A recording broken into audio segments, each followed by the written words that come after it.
Welcome to Coaches Roundtable. I'm Ed Codi, and welcome our guest, Pittsburgh Steelers General Manager Emeritus Kevin Colbert. Kevin, I see you're at the Steelers Alumni Classic golf outing yesterday with my good friend and former high school teammate, Terry Hanratty. I know he's a hacker. Hope you didn't have to golf with him because he has a math problem counting strokes. But how was your outing yesterday?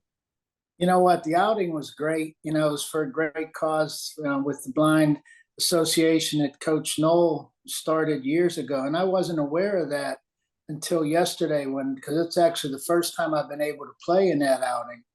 And it was just great to see a lot of the alumni there supporting what Coach Knoll started and what Joe Gordon continues to, push forward with the event. It's always a fun event.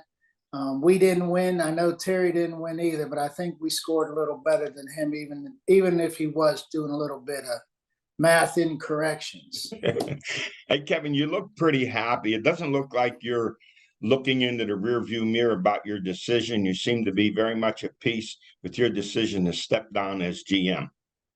Yeah, no, we're in a good spot. I do miss parts of the job, to be honest. I don't miss getting on the road and having to travel, but I do miss being at college campuses and interacting with coaches and watching film and watching practices and going to games. That was always enjoyable, but the rest of it, it was time to move on, and I'm very peaceful where we are right now. We're doing different endeavors. I am working with our alumni still, trying to help them transition into life after. And then my wife and I are doing some volunteer work that keeps us very busy, along with a lot of family matters that we enjoy doing as well. So this fall, will you be at home on a couch watching a game, or will you be at Acrisure Stadium? No, we still go to the home games. I may make a trip or two just to engage with some of our alumni on some of our road games, but we'll be at the home games for sure, supporting Coach Tomlin and Omar, and trying to be helpful in whatever way we can in a support role to help them have a great season. Kevin, let's look at. I'm gonna pick your brain about some of the new rules changes and see what you think about them. The new kickoff rule, a touchback on the 25-yard line whenever a returner makes a fair catch of any kickoff inside the 25. The NFL predicts this will cut down on returns by around 38% and reduce concussions 15% or better. You like this rule change? Good idea? Well, as a traditionalist, you worry about what it may do to the great game, but as a realist, we understand that to keep our game great, we have to make it as safe as possible. And I know the NFL, along with the competition committee within the NFL that Coach Tomlin is a part of, they study the injury rates exclusively just to make sure that if there's parts of the game that they can eliminate or reduce so that they can reduce the possibility of injuries, then it's really their duty to try to do that without damaging our great game. Our great game it's a game of contact. It's a game of physical play. Of course, there's going to be injuries involved, and everybody understands that. But if you can minimize the possibility, I think it's great. When the college started to do the fair catch inside the 25, I knew it would probably be about 3 or 4 years, and the NFL would take a look at that and say, that's probably not a bad idea. So coaches will adjust. They'll try to find ways to keep the ball in play if it's an advantage for them to try to win a game, but they'll have to do it within the rules of the safety concerns. Kevin, what concerns me, and this may extend to punt returns too, some people believe this is the beginning of the end for live kickoff returns in the NFL. And if you do that, we still call this game football? Yeah, I don't think it'll ever get to that extent. Even the onside kick, at the end of a game, there's still, even with the new rules where we eliminated certain things that they can do in the onside kick and the alignments, onside kicks are, few and far between, successful onside kicks, I should say. But again, the coaches, they'll find ways to not circumvent the rules, but to work within those rules to try to maintain an advantage of some sort. So I'm confident that they'll find a happy medium. I don't think we'll ever be at a point where we eliminate punts and kickoffs from what's part of a great game. Again, we all understand there's risk of injury, but everybody knows that. And if we can just eliminate some of the more, pertinent types, and I think it'll still be best for the game. Kevin, the quarterback role, now teams may carry an emergency third quarterback without using a game day roster spot for that quarterback. Unlike before, the injured starter or backup can return to the game. This was long overdue. Do you not think so? Yeah, I agree. I mean, you have that player dressed, and I understand at first, honestly, Ed, I didn't understand why if we have 53 players on the active roster, we could only dress 46. Now, those numbers have changed a little bit over the years, but I never quite understood it. But then when it was explained to me that one team may have 2 guys that are injured and can't play, and another team has 5 that are injured and can't play, then that team with 2 has an advantage. So they just try to balance out an average number of injuries and give everybody equal rosters on game day. But with the quarterbacks, with the third quarterback sitting there, the only way he plays is if the other 2 are injured and removed from the game. And that, of course, has to be documented and verified. So it can't be used as a competitive type of situation if the first 2 aren't playing good. But I think it's great. I think it'll keep our game competitive. Obviously, we had a situation last year where 2 starters were injured and they had to change their offense dramatically. And that's not good for the game. So if that player is available, I do agree it should be a healthy move. Kevin, they always say the NFL is a changing game, but it seems to me like there's slowly a return to yesteryear. Are they passing out copies of Lombardi's Run to Daylight? Because the running game seems to be resurgent, which for me is great. I love that. Well, again, like we talk about with the special teams changes and the rules and adapting and trying to win, offenses catch up to defenses, defenses catch up to offenses, and it's a continuing evolution. You see the college game leaking into our game with more running by the quarterbacks. I don't think that'll ever be a real design in the NFL because the players are faster and bigger, and the hits are just more violent than they are at the college level, just because you got more great players at the NFL level. So I think the change is inevitable. Like I said, offense catches the defense, defense catches the offense. Everybody tries to stay ahead, but the game, hopefully will continue to be a popular game that everybody, evolves and has success. But I think the more you see success, and it's the way the league's set up. The better your team is, the more you're set up for failure because you're going to pick lower the next year. So I think it's just a competitive edge that the NFL loves. Kevin, let me ask you some specific questions about the Steelers. The buzz, every team in the NFL, they're undefeated right now. And I hear comments like the Steelers will go as far as second-year quarterback Kenny Pickett can carry them. Is that a fair assessment to make about? Yeah, everybody's 0-0 at this point. Everybody's optimistic. Everybody's draft was, you come out of a draft room in a given year and you feel great about what you did. But the reality will sink in on the first day of training camp. You start to feel good about what you have.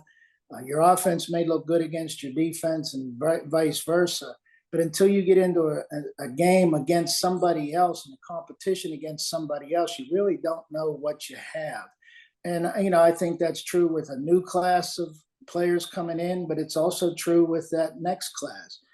We always talked about the second year.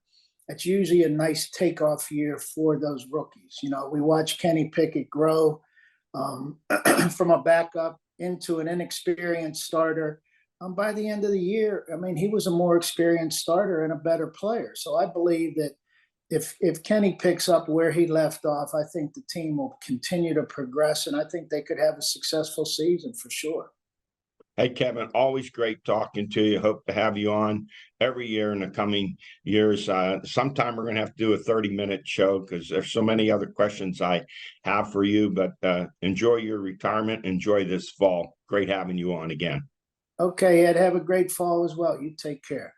Thank you. I'll be right back with Ellen George. Transform your business internet with Armstrong Business Solutions. Our advanced 10G fiber optic network gives you the ability to experience lightning-fast upload and download speeds with unlimited data. But that's not all. Wireless internet backup combats network disruptions, and Business Pro Wi-Fi helps monitor and manage your network from anywhere. Get your business up to speed with connectivity that works for you from Armstrong Business Solutions. Go to armstrongonewire.com/business. I'm back, joined to my right by the Swami George Abraham, to my left the Tiger Albert Campman. Guys, former Steeler GM Kevin Colbert seems to be pretty happy and relaxed with his decision to step down. You know when it's right. You know when it's time. Yeah. As a teacher, I knew when it was time. In any profession. Yeah. Any profession, you know. What did Chuck Noll say? If you're thinking about it, you already quit. You're already done. That's good advice. Let's go to Spotlight High School Track. Union AC Valley track star Evie Bliss. She's a District 9 and PIAA Class A Javelin champ. She's going to Puerto Rico with Team USA. Bliss, who will attend Bucknell University, won the USA Track and Field Under 20 Javelin Championship at Eugene, Oregon, 169 feet 11 inches. She holds the District 9 record, 155 feet 9 inches. She holds a state record, 170 feet and 2 inches.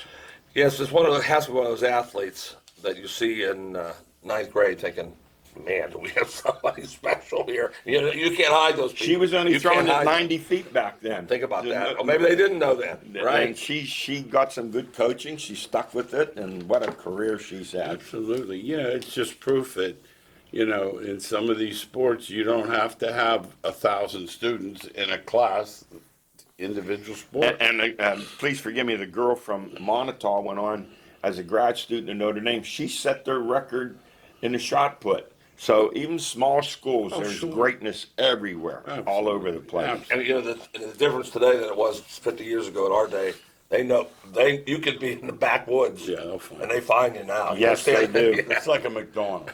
They find it. Hey, high school soccer, Butler junior soccer player Caitlin McGuire playing for the undefeated Pittsburgh Hotspurs. She was named to the 2022-23 Elite 64 Great Lakes team by the U.S.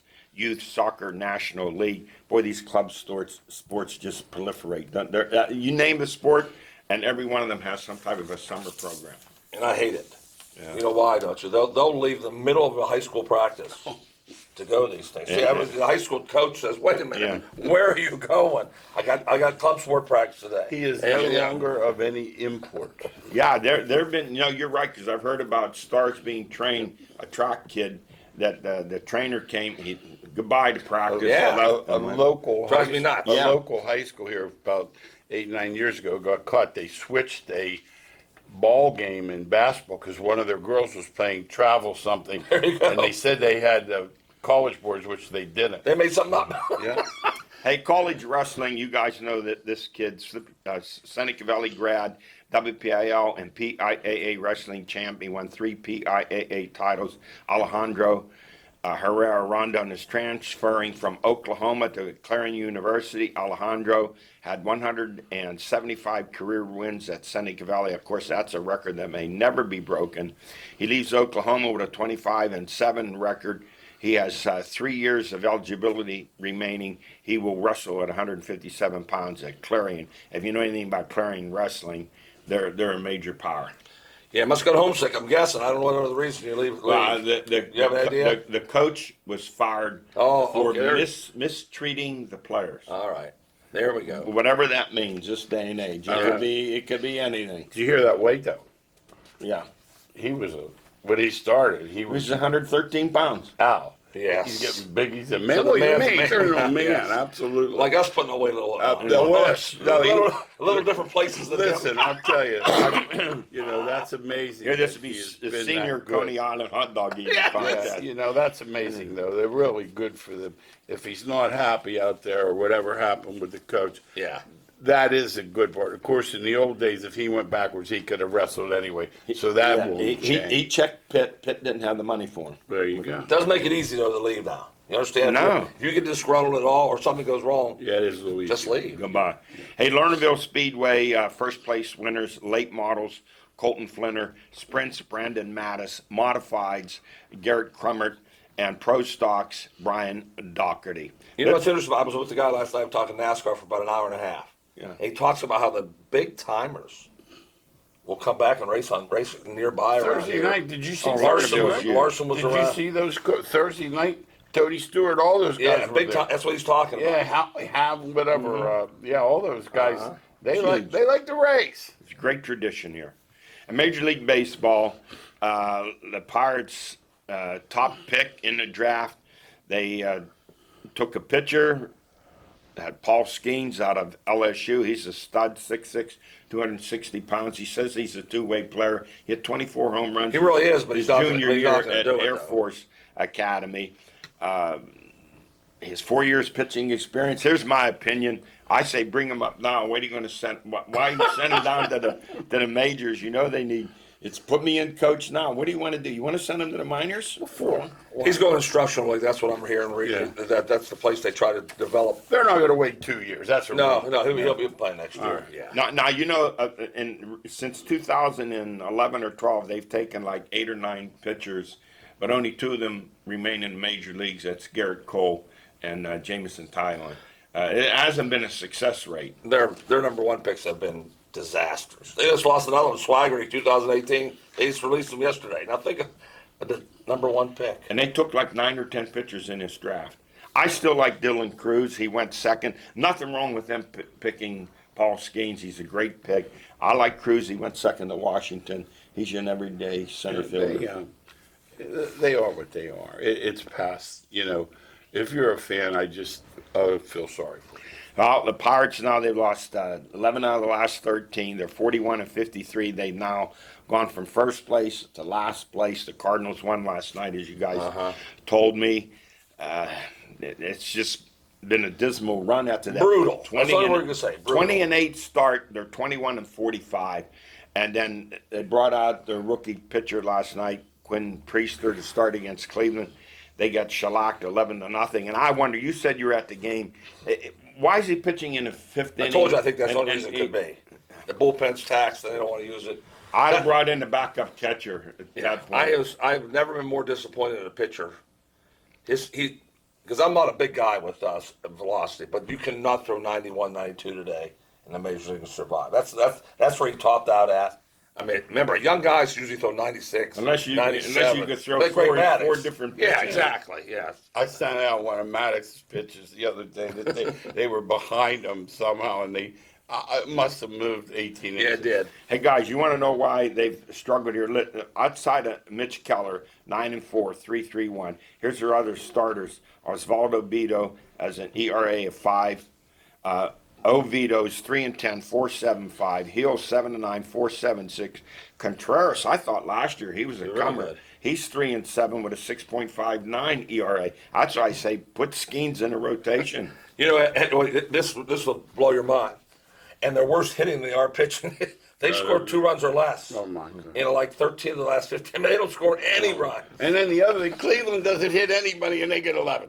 Or that's the best part. Cleveland hasn't had a hit in 3 weeks. It looked like a lineup of Ted Williams, looked like Stan the Musial, 29 Mays, Yankees. man. Well, there were a lot of Cleveland fans there last night. There were. I'll bet you, yeah. Hey, state of the game, the All-Star break, the All-Star game, National League won 3-2. I turned it on. I saw those ugly uniforms. I'm wondering who picked those uniforms. $1 million Nike wanted. Yeah. Think about it. I wouldn't let anybody wear those uniforms for anything less than I 10 had a 10 softball million. team for $10 years. million. I would never let my softball team No. wear uniforms And like in all that. seriousness, it's all about selling jerseys.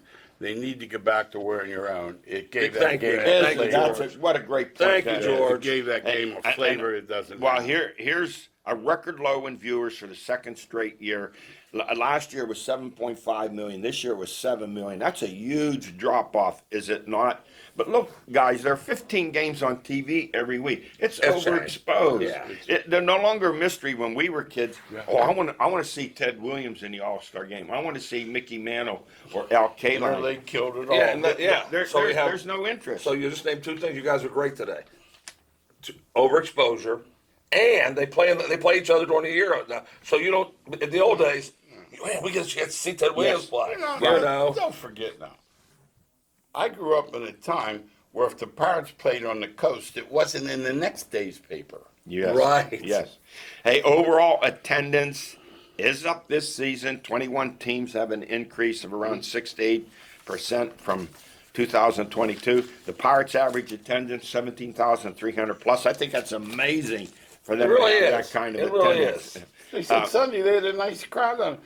Yes. See, I have a philosophy. No one listens to me, so I try to just throw it in now and again. I don't think he's trying to win.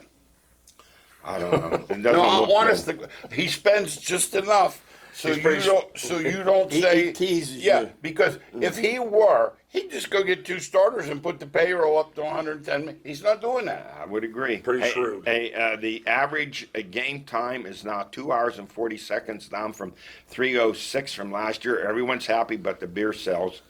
The TV ratings are up 26%. However, down on ESPN, Sunday Night Baseball is the 88th ranked TV show. There's something wrong here. It's down on Fox, but what's boosting everything is the viewership on TBS. So I don't know what they're doing differently, and maybe they're getting better games. But 2 of the 3 Pirate games with the Giants where they were swept were streamed.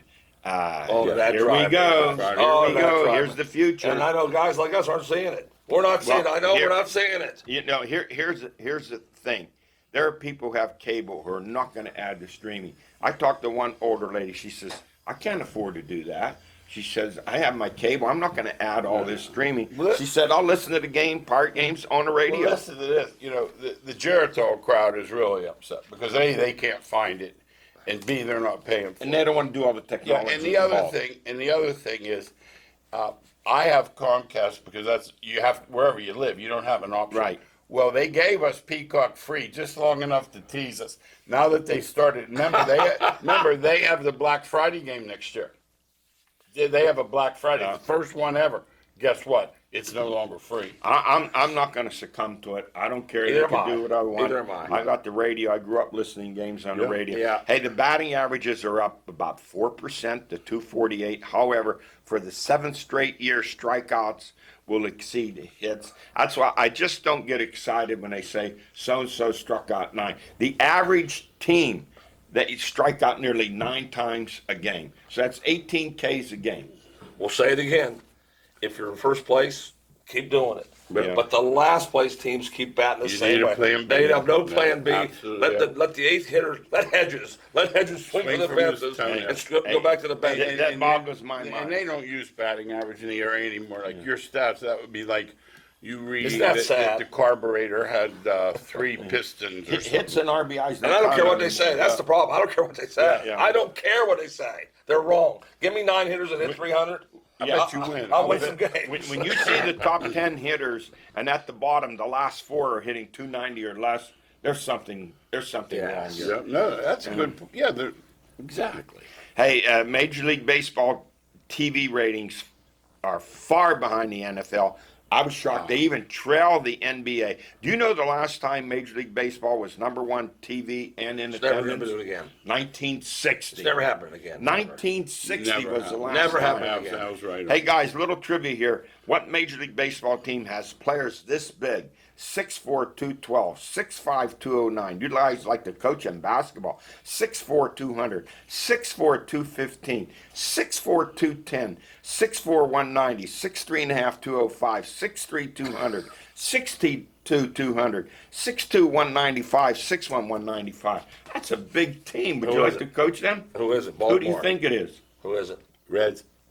The 1960 Pirates. Oh, the Pirates were The 1960 That's bad. Pirates. They had those. I did. big I was guys. shocked to see I had no that. idea either. You No know, idea about that. That's None. that's big remember today, they right? had those Robinsons. The one was a pitcher, Bill was a hitter, and then they had guys like Lee Lacy, and then they had Stargell And They- Parker. and they had big guys. Now, Yeah. I mean, I don't know how many back to 1960. Those guys were after that, but I would have never guessed that. But now that Yeah. you say, isn't that big Bob Robertson, Eddie? Wasn't he a big guy? He was 6'3", 230. Yeah. So you had some of the players I mentioned. You had Dick Stewart, R.C. Stevens, Geno Smalley, Bob Skinner, Vernon Law, George Witt, Jim Umbright, Wilmer Vinegar, Ben Mizell, Fred Green, Joe Gibbon, who played basketball A lot in of those are pitchers. Mississippi. Big lefty. A lot Yeah, of those are big pitchers. guys. You know, big I guys. was wrong.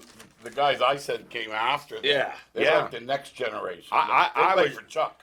If you'd asked me how big were the Pirate pitchers in 1960, I said, well, maybe Vernon Law was 6'. Harvey Hagg's a little guy. They were You 6 know what's foot. big? Bob Veal.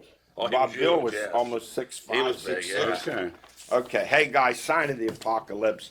The Yankees will put a Star Insurance patch on their sleeves of their pinstripe jeez. uniforms. Oh, Babe Ruth and Lou Gehrig are spinning in And their Al graves. Campman. I'm spinning in my Oh grave. my God! What? How much more money How do much they money? need? How greedy can you Yeah, get? you gotta How pay the- greedy? You got to pay. Is this softball Donaldson to hit uniform? Are these 149. softball uniforms? It's the death of tradition. What's next? There isn't any. Notre Dame's going to put There isn't any. They will be. No, they are. a can ham on their helmet. You know they're going to. Now, you know, I'm Oh. gonna have to say this. I Terrible. watched a ton of NBA games. Yes. What's the logo on the Lakers? What is it? That's what I'm saying. I don't know. That's the Yeah. point. It blends in. It's what a twist, what a turn. That's a disgrace to the Yankees. It's a disgrace. It's a traditional disgrace uniform. to Hey, us. They got to pay those bums hitting 140. Yeah. Hey guys, Donaldson. anyone want to sing along? You know the John Denver song, "Take Me Home," Country Roads, Yeah. West Virginia, where I belong. Bob Huggins wants to come back. He said he didn't resign. jeez. His wife resigned. The university said he told the players in the locker room he was stepping down. Where do we go from here? Where do we go? I know where we go. Tell Bob. I know personally. Yeah. You had a great legacy. You had it, and you ruined it. He's ruined his legacy. Well, and he was happy about this. All the recruiters, the other used against them schools, for sure. they're One happy. kid, the one real good kid left. I think he'll be back. You know what's funny is I don't think he'll be back at West Virginia. I think they'll fight it to the end. Hey, by the way, college football, Northwestern Flyers football coach Pat Fitzgerald and basketball coach Jim Foster. Baseball coach Jim Foster. I'm sorry. Hey, the guy's got a lawyer yesterday. 5 or 6 of them got lawyers to sue the school that were hazed. they're coming back. No. The guys that were hazed. Oh, The got Hayes, hazed, okay. yeah. And Tennessee hit with multiple NCAA violations. And lost. Fined $8 million. They strip them of 11 wins. I that drives me nuts. Bar 'em from postseason play for years to come. They chose their punishment. And guys, they're packing their bags. Football, 4,000 portal transfers in football. It's no longer alma mater. It's my alma maters that they're having. Hey, thanks for joining us. We run out of time. We'll see you next week.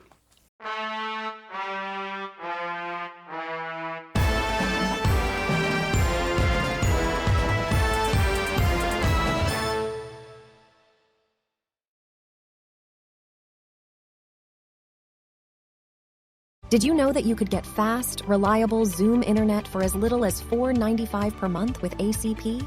Armstrong is participating in the FCC's Affordable Connectivity Program, which helps eligible households receive a credit of up to $30 per month on their internet bill.